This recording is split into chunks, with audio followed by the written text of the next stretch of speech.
திருச்செங்கோடு தொகுதி மக்களுக்காக தமிழக வெற்றி கழக வேட்பாளர் அருண்ராஜ் நேற்று தேர்தல் வாக்குறுதிகளை வெளியிட்டிருக்காரு. அந்த வாக்குறுதிகளை வேகமா பார்க்கலாம் வாங்க. திருச்செங்கோட்டை தலைமையிடமா வச்சு புதிய மாவட்டம் உருவாக்கப்படும், மல்லசமுத்திரத்துக்கு தனி தாலுகா உருவாக்கப்படும், நகராட்சியில லஞ்சம் கிடையாது, தெருவோர வியாபாரிகளிடம் மாமூல் கிடையாதுன்னு கராரா சொல்லியிருக்காரு. கம்ப்ளைண்ட் பண்ண 24 மணி நேரம் எம்எல்ஏ குறைதீர் மையம், அது மட்டும் இல்லாம சென்னைக்கு அரசு வேலைக்காக போற நம்ம திருச்செங்கோடு மக்களுக்குன்னு சென்னையிலேயே ஒரு ஹெல்ப் சென்டர் அமைக்கப்படும் சொல்லியிருக்காரு. இளைஞர்களுக்கு மினி ஐடி பார்க், பிரதான மோட்டார் தொழிலை மேம்படுத்த ஒருங்கிணைந்த மோட்டார் பூங்கா, டிராபிக் குறைக்க முக்கியமான இடங்கள்ல மேம்பாலம், காவிரி திருமணிமுத்தாறு பொன்னியாறு நதிகள் இணைப்பு, சாக்கடையால பாழான 200 ஏக்கர் விவசாய நிலங்களை மீட்பது, ஏமப்பள்ளி ஏரியில போட்டிங் விட்டு டூரிஸ்ட் ஸ்பாட்டா மாத்துறதுன்னு லிஸ்ட் நீளுது. மழைக்கோயில் உச்சிக்கு போக மாற்றுப்பாதை அமைக்கப்படும் சொல்லியிருக்காரு. இது போக திருச்செங்கோடு அரசு மருத்துவமனை மாவட்ட தலைமை மருத்துவமனையா தரம் உயர்த்தப்படும், புதுசா அரசு கலைக்கல்லூரி, மாணவர்களுக்கு இலவச போட்டித் தேர்வு பயிற்சி மையம் தேர்தல் அறிக்கையில சிக்ஸர் அடிச்சிருக்காரு அருண்ராஜ். இந்த 28 வாக்குறுதிகள்ல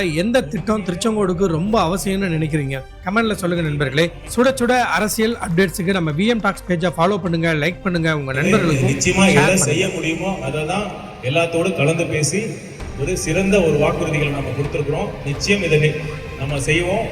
கண்டிப்பாக நம் மக்களின் ஆதரவு தமிழக வெற்றி கழகத்தின் பக்கம் தான் இருக்கிறது.